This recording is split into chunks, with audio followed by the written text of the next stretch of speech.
जो एक कोशिका का अंग है, क्या है? कोशिकांग है। कोशिका के अंदर जो कोशिका द्रव्य है उसके अंदर बहुत सारे अंग होते हैं, उनमें से एक है क्या? माइटोकॉन्ड्रिया। माइटोकॉन्ड्रिया के बारे में हम पढ़ेंगे, ये माइटोकॉन्ड्रिया की स्ट्रक्चर है। अब इस माइटोकॉन्ड्रिया के स्ट्रक्चर के अंदर ये जो बीच बीच में उभार है ना, उभरी हुई स्ट्रक्चर दिख रही है, इनको बोलते हैं क्रिस्टी। क्या बोलते हैं इनको?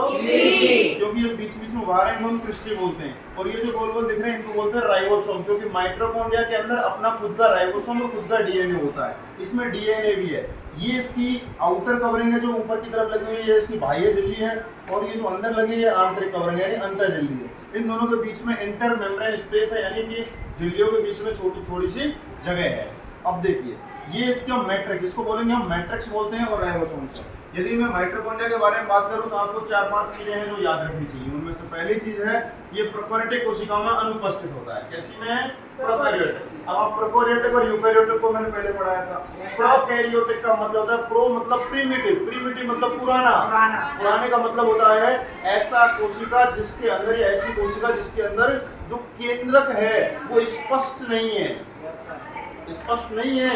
केंद्रक द्रव्य, देखो जेनेटिक मटेरियल तो उसके अंदर होता ही है, लेकिन एक आउटर सॉलिड कवरिंग नहीं होती जिससे स्पष्ट केंद्रक दिख जाए, कोई स्पष्ट केंद्रक नहीं होता है। और यूकैरियोटिक होती है, उसके अंदर कोई स्पष्ट केंद्रक होता है, बाय डायरेक्ट कोशिका होगी, उसके अंदर केंद्रक दिखेगा, केंद्रक के अंदर केंद्रक द्रव्य भरा होगा। इसे कोशिका का पावर हाउस कहते हैं। पावर हाउस क्यों कहते हैं? क्योंकि ये कोशिका के अंदर एनर्जी बनाता है। एनर्जी कैसे बनता है? ऊर्जा पैदा करता है। ऊर्जा पैदा कैसे करता है, अभी हम पढ़ेंगे।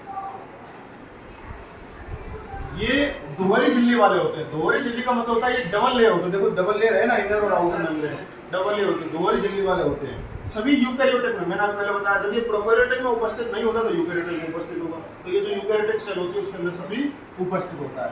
बाह्य परत चिकनी और छिद्रित होती है। इसकी जो आउटर लेयर है, बाह्य परत, वो चिकनी होती है और छिद्रित, यानी छोटे छोटे होल टाइप स्ट्रक्चर होती है उसके अंदर। और अंतर परत बहुत बलीन होती है। अंतर परत, ये जो अंदर की लेयर है ये बहुत बलीन होती है। इसमें से उभार निकले होते हैं, इनको बोलते हैं अपन क्रिस्टी। क्या बोलते हैं?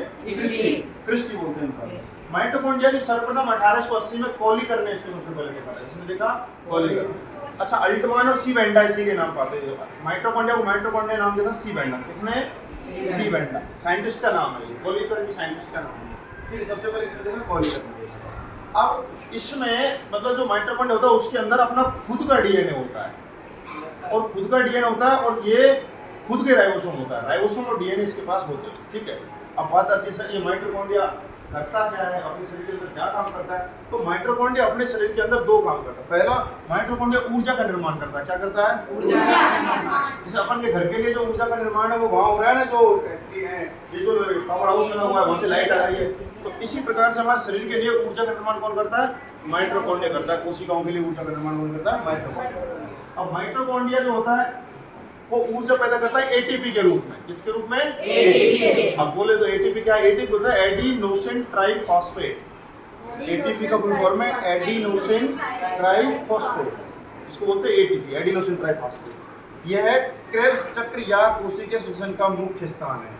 क्रेब्स चक्र या कोशिकीय श्वसन का मुख्य स्थान जिसमें एटीपी का निर्माण होता है। बोले सर ये क्रेब्स चक्र क्या, हमारे समझ में नहीं आता। क्रेब्स चक्र जो होता है ये 11th क्लास में आया था। इसको बोलते हैं सेलुलर रेस्पिरेशन। ये जो कोशिकीय श्वसन होता है, कोशिका के अंदर ग्लूकोज का ब्रेक डाउन होता है ऑक्सीजन के उपस्थित उसमें।